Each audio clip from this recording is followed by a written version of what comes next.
Hemant Wadhwana team દ્વારા ગઈકાલે રાત્રે 11.5 ફૂટના મગરને રેસ્ક્યુ કરવામાં આવ્યો છે। તેના ગામમાંથી આ મગરનો અમે લોકોએ રેસ્ક્યુ કર્યો છે। ખેતરની અંદર વચ્ચોવચ આવી ગયો હતો આ મગર। ત્યારે અમને ત્યાંના જે ખેડૂત મિત્ર છે, જે માલિક છે ખેતરના, એ માલિક દ્વારા ગઈકાલે રાત્રે 10:30 વાગે ફોન આવ્યો હતો કે એક મગર છે, ઘણો મોટો છે ને અમારા ખેતરની અંદર આવી ગયો છે, તો તમે તાત્કાલિક આવી જાઓ। ત્યારે અમારા જે રેસ્ક્યુના જે ટીમ વોલેન્ટિયર્સ છે, હર્ષદભાઈ સોની, સંદીપ ગુપ્તા, વિશાલ ચૌધરી, વૃષભ પાટીલ, એ ઘટના સ્થળ પર પહોંચીને જોયું તો ઘણો મોટો મગર હતો।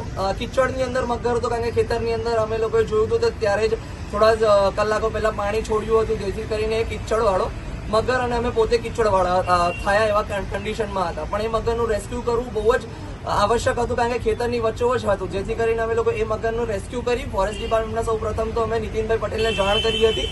જાણ કર્યા બાદ અમે લોકોએ મગરનું રેસ્ક્યુ કરી, કિચડ હતું એટલે અમને